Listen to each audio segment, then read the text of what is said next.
आचार्य बाळशास्त्री जांभेकर यांनी मुंबई येथे 6 जानेवारी 1832 रोजी दर्पण या इंग्रजी आणि मराठी भाषेतील पाक्षिकाची सुरुवात करून मराठी वृत्तपत्राची मुहूर्तमेढ रोवली. त्यांच्या या कार्यामुळे मराठीतील आद्य संपादक होण्याचा बहुमान त्यांना मिळाला. या घटनेस 188 वर्ष पूर्ण झाली. त्यांच्या या महत्त्वकार्याची आठवण आपणास राहावी म्हणून प्रतिवर्षी 6 जानेवारी रोजी राज्यात दर्पण दिन साजरा केला जातो. या अनुषंगानेच 20 फेब्रुवारी रोजी बाळशास्त्री जांभेकर यांच्या जयंतीनिमित्त शासकीय निमशासकीय कार्यालयामध्ये व अभिवादन करण्याचे राज्य शासनाचे आदेश निर्गमित झाल्याचे औचित्य साधून पॉवर ऑफ मीडिया यांच्या वतीने मूर्तिजापूर येथे प्रतिमेचे पूजन करून अभिवादन करण्यात आले. यावेळी बाळशास्त्री यांच्या समाजकार्याबद्दल सांगून पत्रकारितेची मूल्य पायदळी न तुडवता व लेखणीला कुणाची बटीक न होऊ देता पत्रकारिता करा व अशी समाजहित दक्ष पत्रकारिता करत असाल तरच ते आद्य पत्रकार बाळशास्त्री जांभेकरांना खरे अभिवादन ठरेल, असे प्रतिपादन ज्येष्ठ पत्रकार प्राध्यापक अविनाश बेलाडकर यांनी केले. पॉवर ऑफ मीडियाच्या वतीने आयोजित आद्य मराठी पत्रकार बाळशास्त्री जांभेकर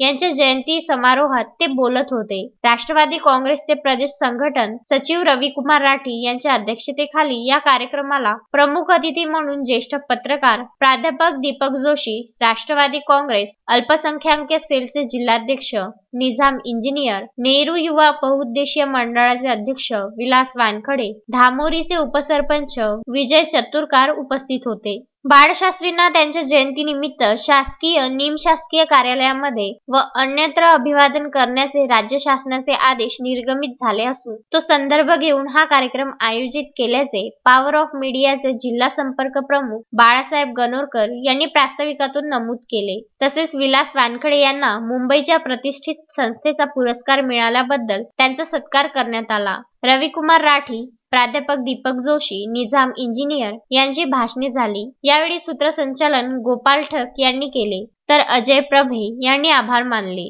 बाळासाहेब गणोरकर, विदर्भ न्यूज, मूर्तिजापूर.